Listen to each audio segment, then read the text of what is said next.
Gracias, Señor, bendito seas. ¿Cuántos dicen gloria a Dios? Gracias, Jesús. Puede tomar asiento.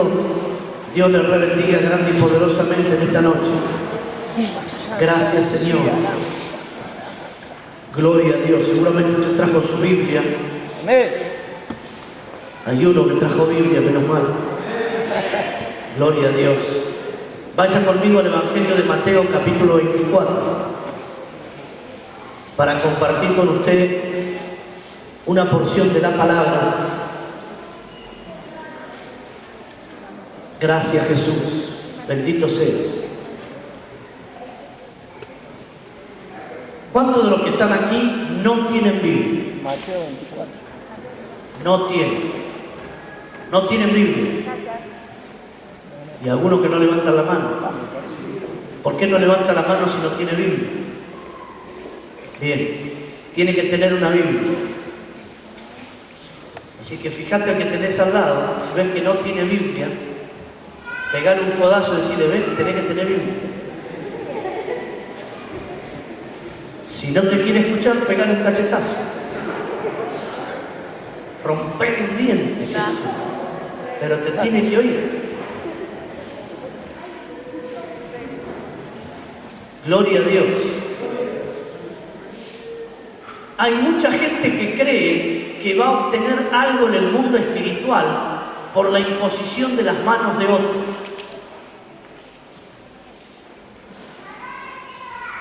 Mire, la gente es tan receptiva a las manos de otro que el mundo está lleno de curanderos, brujos, hechiceros y de todos los calibres que usted pide. Y ahí van con sus vidas para que una persona le dé lo que solamente Dios puede dar. Mi pueblo pereció por falta de conocimiento, dice el profeta. ¿Y el conocimiento de qué? El conocimiento de la palabra. Somos tan receptivos a las señales que confundimos el hecho de que las señales van en segundo lugar y en primer lugar debería estar la palabra. Un cristiano de no más de 3 años de creyente tendría que tener su vida disciplinada en la palabra. El problema de todo esto, que también involucra la oración, involucra el esfuerzo que la persona debe hacer en conquistar su propia voluntad.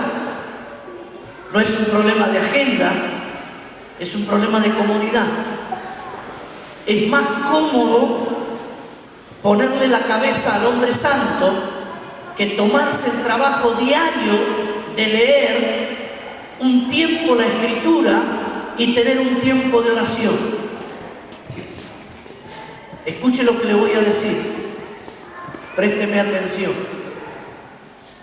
Tratemos de que no vuele ni siquiera una mosca. La Biblia que muchos de ustedes tienen en sus manos, 500 años atrás estaba encadenada. Cuando decimos encadenada, estoy hablando literalmente. La Biblia tenía cadenas. Los milagros no tenían cadenas. Las señales no estaban encadenadas. De hecho, la gente seguía yendo a los templos y aunque eran conocidos como curas, como sacerdotes o como lo que fueren, los templos seguían abiertos. Se daba lo que se daba, comúnmente sería una misa. Y lo que pasaba, pasaba, y seguramente algunos milagros pasaban. Pero la Biblia, la palabra, estaba rodeada de cadenas y con los candados de la época, que eran unos candados bastante grandes. O sea, présteme atención, al diablo no le importaba que hubiese señales y le sigue sin importar si hay señales o no. Lo que sí le preocupa es que se libere la palabra.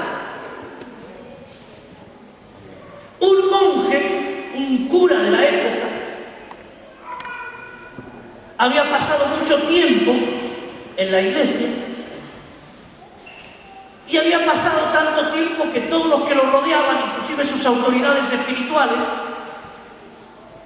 consideraron que el sistema ya lo había absorbido, que ya formaba parte del sistema. Así que un día se le antojó leer la Biblia y preguntó si él podía leer la Biblia. Y ya tenía 10, 20, 30 años, no sé los años que tenía ya, no solamente de supuesto creyente, sino los años que tenía ya de cura, de sacerdote. Y le dijeron que sí, le dieron la llave.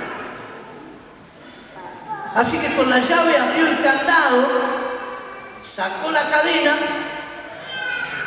y se le dio por comenzar a leer el libro de Romanos, que él sabía que existía un libro llamado el libro de Romanos, pero jamás en su vida lo había leído, igual que el resto de toda la iglesia.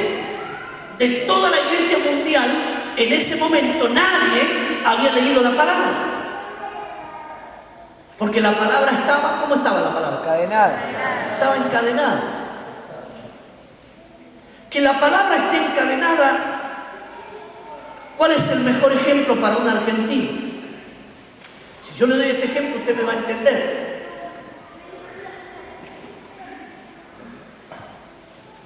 Imagínate que vos llegás esta noche a tu casa, después de este servicio, después de las señales, después de la palabra, llegás a tu casa y cuando manoteas la heladera, no se abre. Porque alguien le metió cadenas a la heladera. ¿Qué representa para un argentino una heladera encadenada? La vida. Porque en Argentina la heladera es el lugar más visitado de la casa. Hola. Amén. Aunque tengas 3 mujeres y un solo baño, la heladera sigue ganando. Mira lo que te digo, pensalo. Sí. Tremendo, así que es más o menos parecido. La Biblia estaba encadenada. Así que abrió el candado y comenzó a leer y llegó a un versículo. ¿Cuántos? Uno. Diga, uno. Después usted para el próximo domingo me va a hacer un deber. Tiene que averiguarme cuántos versículos tiene una Biblia. ¿Por qué te leyó uno? La Biblia tiene versículos para tirar para arriba. Y este leyó un solo versículo en el libro de Romanos. El justo vivirá por la fe. Y algo le cambió en el cerebro. Algo le cambió en el interior. Y empezó a dar vueltas como una calecita alrededor de un versículo. ¿Cuántos versículos? Uno solo. Uno. En el año 1500 aproximadamente, que se inicia la famosa reforma, lo que es conocido como la reforma. ¿Y qué fue la reforma? Pregúntele al que está al lado, che, ¿qué fue la reforma? ¿Cambiaron la forma de entregar el dinero a la iglesia? No. ¿Cambiaron la forma en que la iglesia le pagaba? No. ¿Cambiaron alguna forma de hacer milagros? No. ¿Cambiaron los templos? Tampoco cambiaron los templos. Y entonces, ¿qué es eso de llamada la reforma? ¿Qué es la reforma? La reforma es un cura, como lo que usted conoce hoy, un cura vestido de cura, que leyó un versículo, el justo vivirá por la fe, en un entorno donde toda la iglesia había enseñado por mucho tiempo que la persona se salvaría por las obras. Es obvio que le nació la pregunta: ¿por qué si la Biblia dice que tengo que vivir por fe, yo tengo que vivir por obras? Y ahí se armó el descalabro. Y usted conoce los 500 años restantes de historia. Con esos 500 años restantes de historia llegamos acá. Acá en la década década del 60 no había Biblias en castellano. Lo repito. Y algunos de ustedes que son mucho, pero mucho más viejos que yo,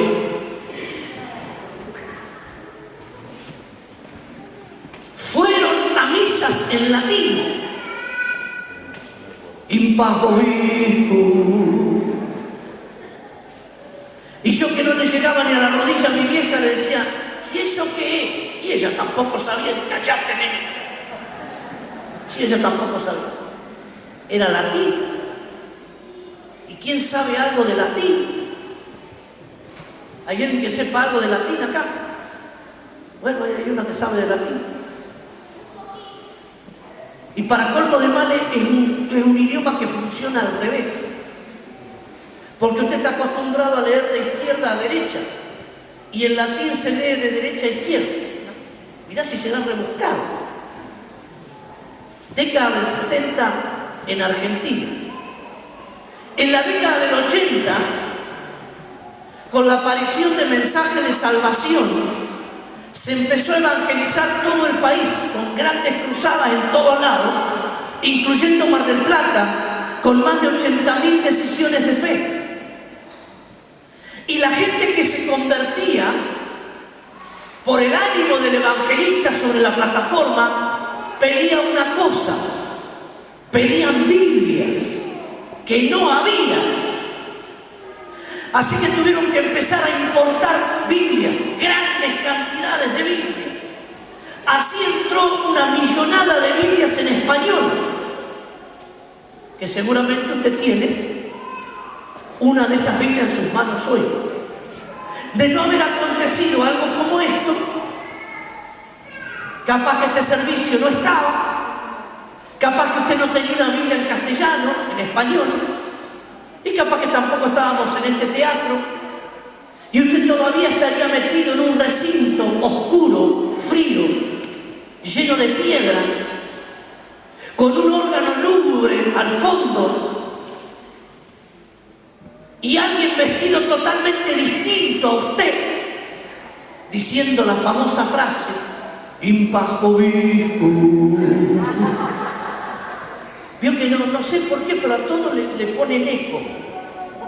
Obiscum, Papa, Argobio. A todos le ponen eco, ¿vio? A todos le ponen eco. Así llegaron Biblias en español a nuestras manos. Mi viejo, que provenía de la primera familia convertida en la ciudad, tenía una Biblia en castellano y la tenía que tener guardada. Porque cuando toda esta reforma comenzó, a nosotros nos llamaban protestantes. Decirle que está al lado a vos, te llamaban protestantes.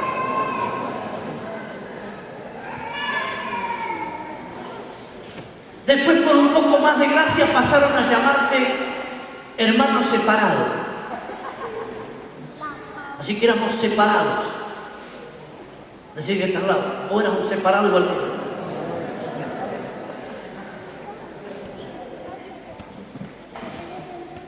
Y ahora nos llaman evangélicos. Estos evangélicos que en la década del 50 prácticamente no existíamos, pero que la semana pasada estuvieron en una reunión con la Presidenta de la Nación, pero no solamente para regalarle una Biblia.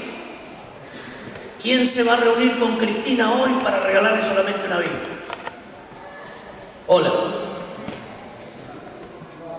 Aparte de estar buscando cosas legales que tienen que ver con el Evangelio en Argentina, como por ejemplo la asesoría jurídica de un montón de cosas y las leyes jurídicas de otras cosas, y aparte de regalarle una Biblia a la señora Presidente, también se le dijo que por qué no le da un golpe de timón al barco y se ocupa de algunas cosas que usted y yo ya sabemos. Hola. Así que no vaya a creer que fue una reunión solamente diplomática. ¿Por qué? Porque ahora hay más de 7 millones de creyentes en este país.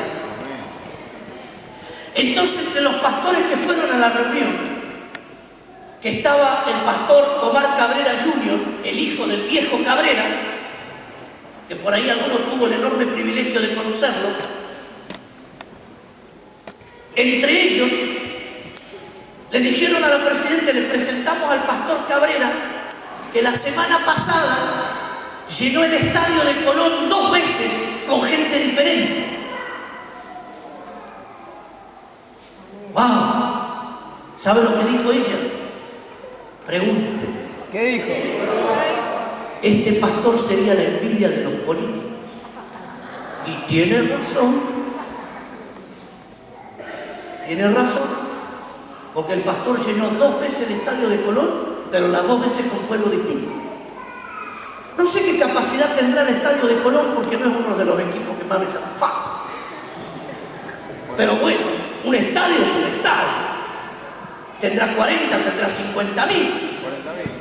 40.000. Hay que meter 40 y 40 después. O sea que metió 80.000 cristianos en un estadio. Sin la cancha. Sin la cancha. 40, sin la cancha. ¡Wow! Tremendo. No sé cuánto habrá metido Maravilla. También, 40.000. también. 40.000 metió Maravilla. ¿Qué es eso? 7.000. 70.000. Y bueno, le ganamos por 10. Y es maravilla. ¿Qué maravilla? ¿Verdad? ¿Cómo no te van a oír? Te tienen que oír. ¿Qué es lo que ha producido? ¿Qué es lo que ha producido que en menos de 40 años Argentina tenga casi 10 millones de evangélicos en toda la nación? Estamos hablando de una nación de 40 millones de personas. Que haya 10 millones de evangélicos. Y que no solamente es el tema de que haya, sino cómo se reproducen. Cómo se reproducen los evangélicos. Es fascinante. Miren, los evangélicos se están reproduciendo de una forma tan extraordinaria en el país que los conejos tienen celos.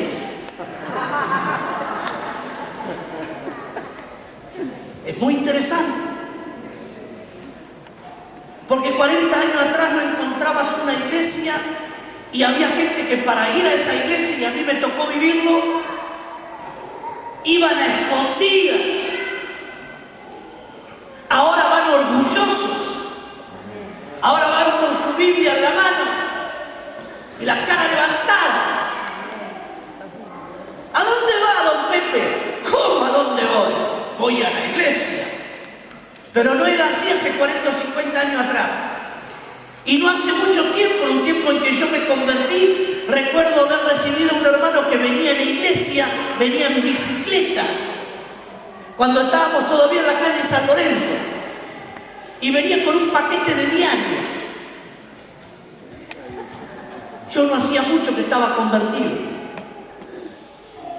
Llegaba a la iglesia, abría el paquete de diario y sacaba la Biblia.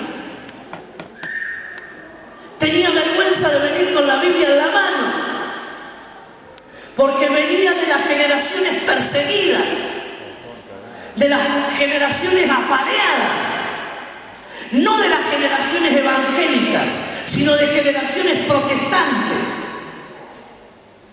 Cuando el primer misionero llegó a la ciudad, estableció su iglesia en Alberti y Salta. Y un día se hizo una manifestación con el cura de la ciudad, el obispo de la ciudad.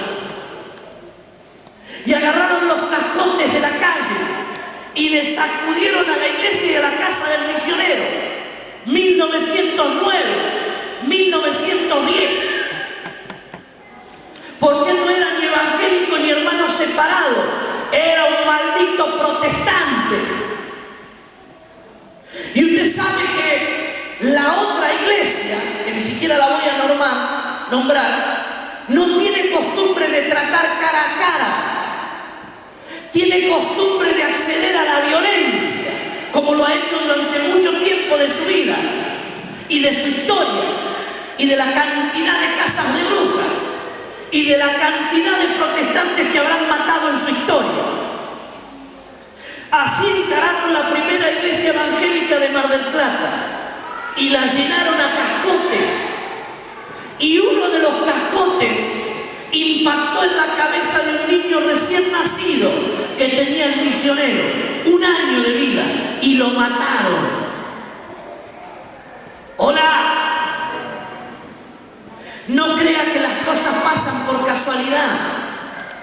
La iglesia que usted está viendo hoy, solamente en este lugar, con más de 10.000 miembros aquí y muchos miles en toda la ciudad y muchos otros cientos de miles y millones en el resto del país, está construida sobre 2 cosas que le dan autoridad: la sangre de sus mártires y el poder de su palabra. Si es para Cristo, que se oiga. ¡Aleluya!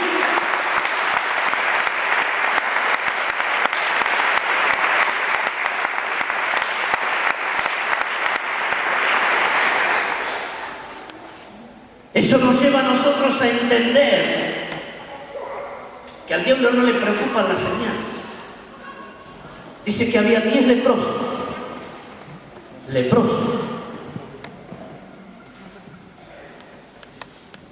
Eso sí que es una enfermedad. Sanó a los 10 leprosos. Y solamente uno vino a dar testimonio.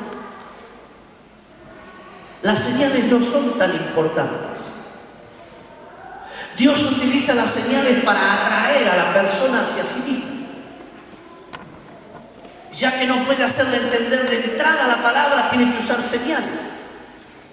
Es como cuando usted le habla a un niño. ¿Qué va a entender el niño? Pero usted meta la mano en el bolsillo, saque un caramelo, saque un chocolate, o si en esta noche yo metiera la mano en el bolsillo y sacara una milanesa napolitana, ¿cómo correrían a mí?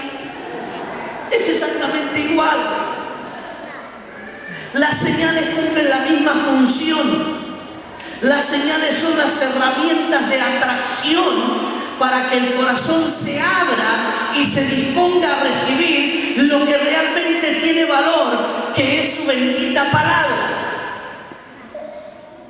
De hecho, conocemos ministerios que tenían extraordinarias señales, pero por no hacer caso a la palabra, hoy no hay ministerio. Así que es muy difícil encontrar un cristiano sin Biblia, a no ser que la tenga incorporada. Y por algunas caras que veo, no está incorporada. Hola. Mateo capítulo 24. Mateo capítulo 24. La palabra es la que te da vida. La palabra es la que te da guía.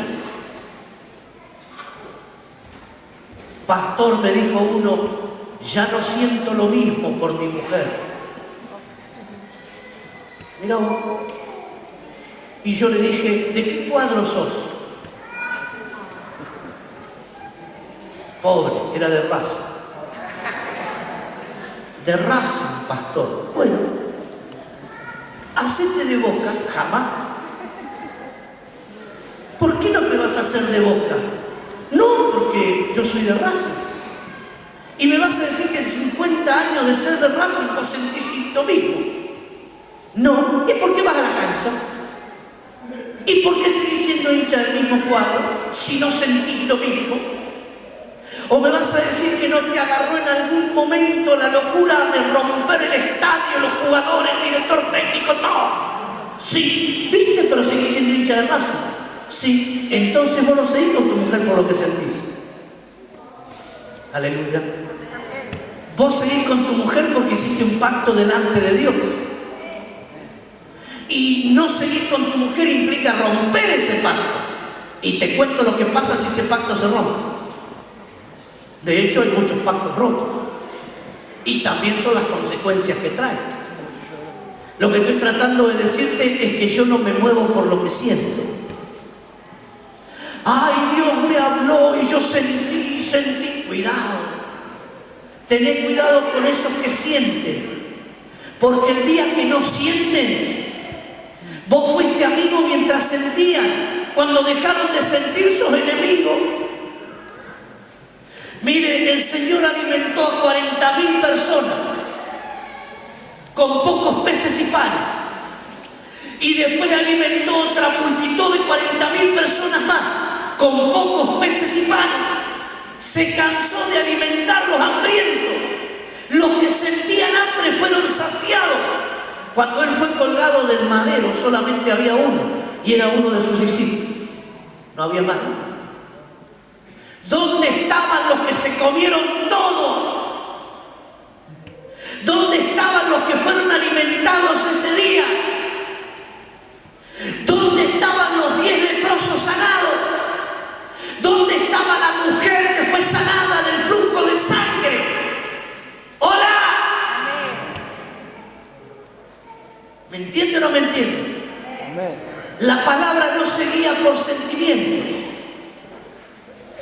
La palabra se guía por fe. Lo que yo creo es lo que cuenta. Y para eso tengo que desarrollar progresivamente mi fe por medio de la palabra. Cuando una persona sin conocimiento de la palabra busca un pastor o un líder para que ore por una necesidad u otra necesidad, dígame qué diferencia hay si esa persona consultara a un brujo, curandero, parapsicólogo, hechicero. Solamente está buscando una señal. Y la señal no le va a cambiar la vida. Porque las señales no cambian la vida. Pero la palabra que penetra hasta lo más profundo del corazón, como espada de dos filos, eso cambia una vida. Eso transforma una vida. Eso cambia un pensamiento. Eso cambia una dirección.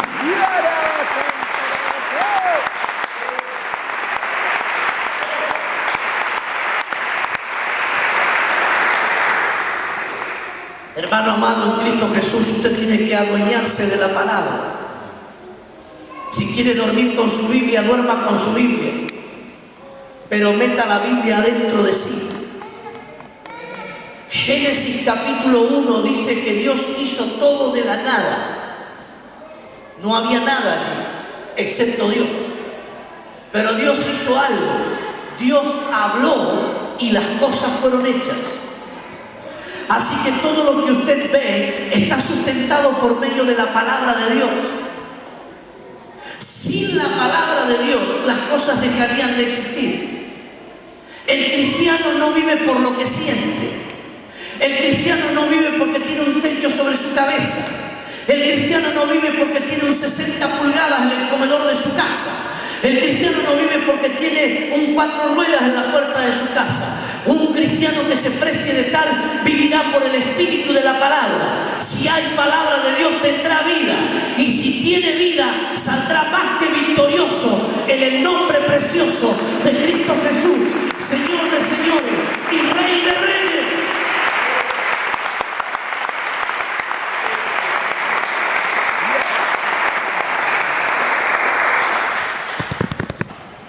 La reforma.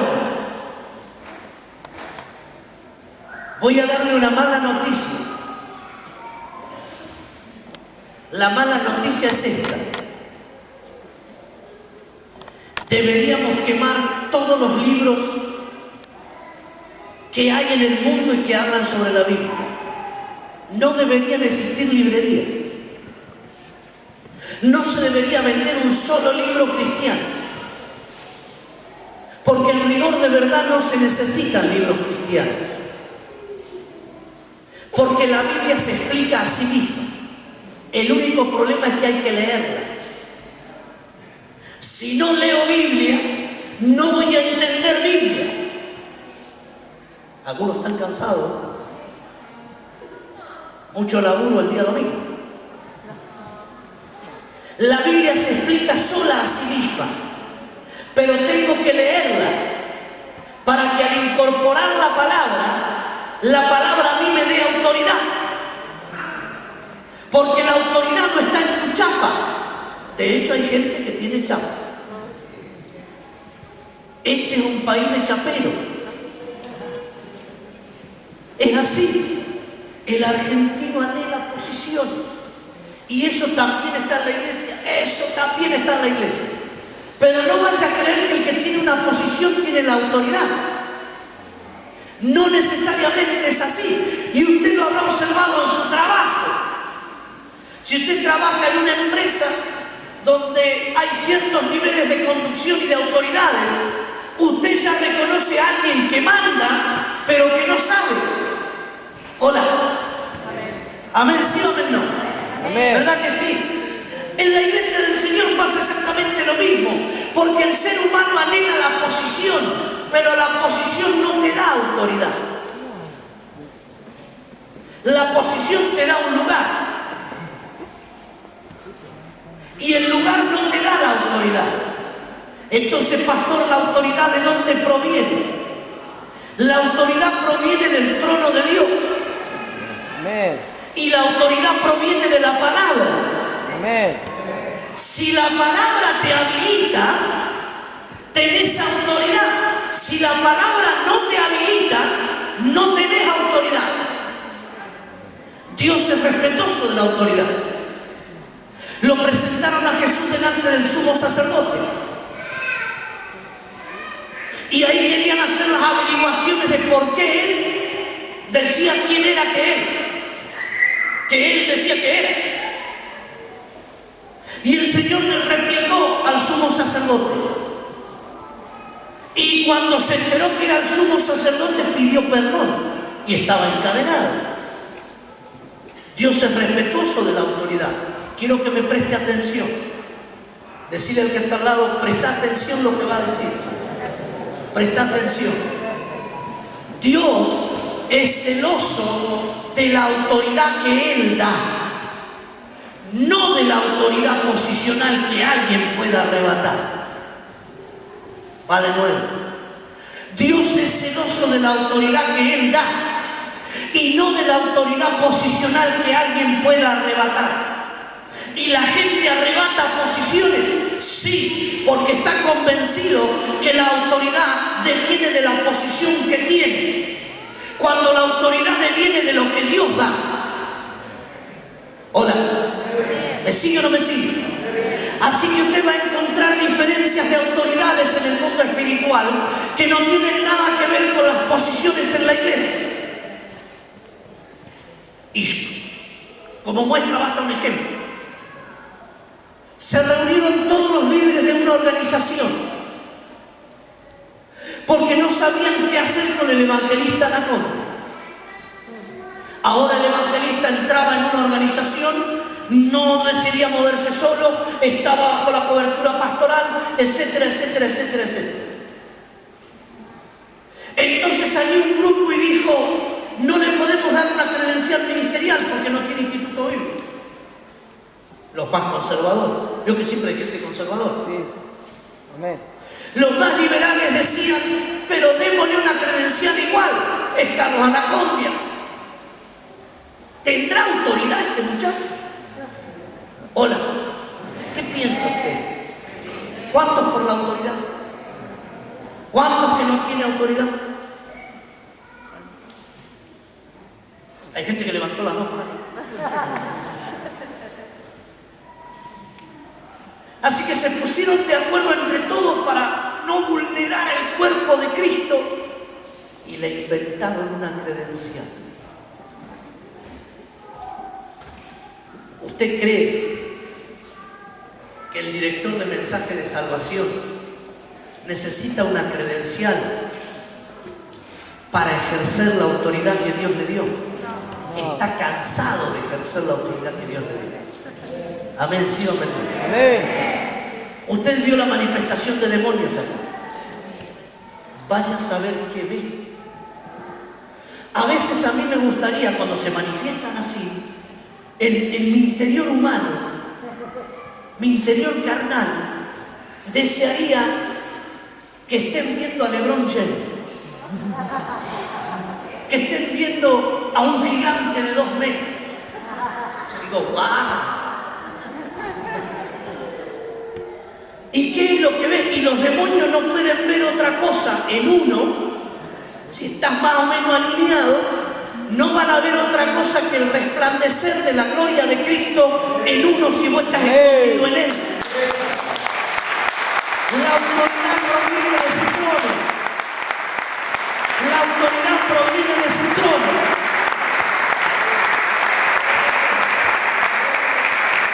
Escuchá bien.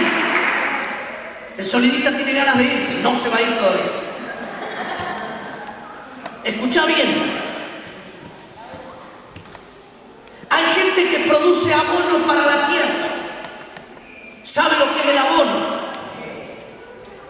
Ahí, en esas piletas, meten tripas de esto, tripas de lo otro, le meten tierra, le meten todas las porquerías que encuentran, la meten ahí.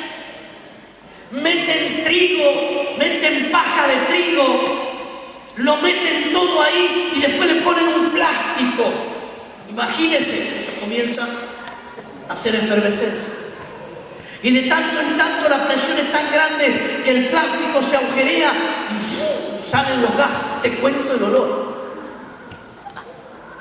Y de tanto en tanto se prende uno de esos gases y larga una llamarada. Con el paso del tiempo, eso se hace como un compuesto que lo meten en una máquina y lo van dando vuelta, lo van dando vuelta, lo van dando vuelta hasta que sacan unas pelotas de este tamaño, que es lo que se vende. Todo el proceso anterior poca gente lo conoce y ahí están las pelotas de abono. Esa pelota de abono, usted tiene una planta que se está muriendo y le pone una pelota de ese abono y la planta que estaba así de pronto hace ¡fua! Impresionante.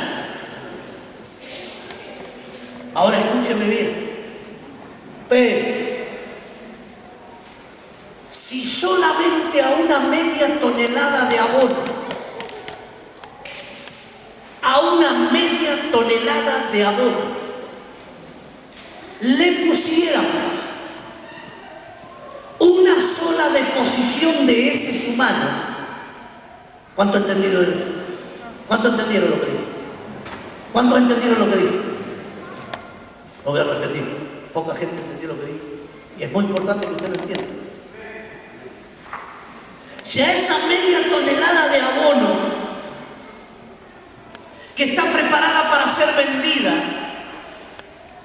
le pusiera una sola deposición de heces humanas, lo que usted hace cuando va al baño. ¿Cuántos me entendieron ahora? ¿Vio? Porque usted come y va al baño, ¿o no?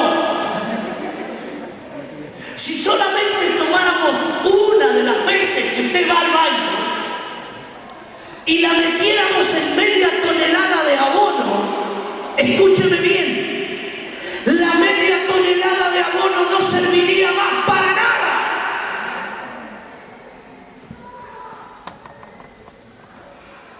¿Sí lo está entendiendo? Usted y yo no servimos para nada. Ni siquiera lo que usted tira en su baño y lo que yo tiro en el mío sirve para algo.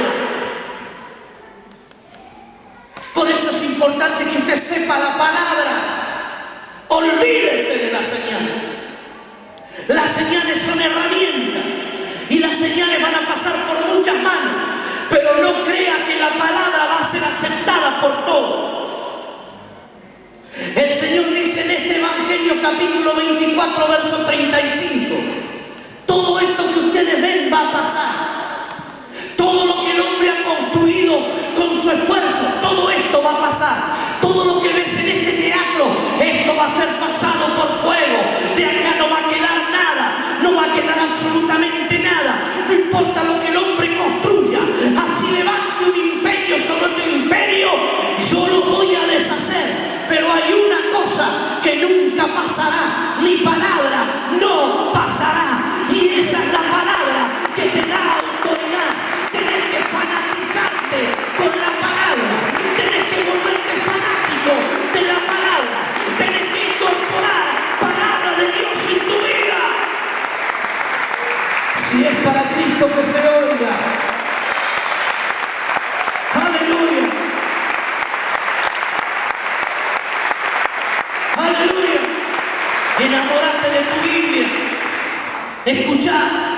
Si te enamoras de tu Biblia, vas a vivir enamorado de tu mujer.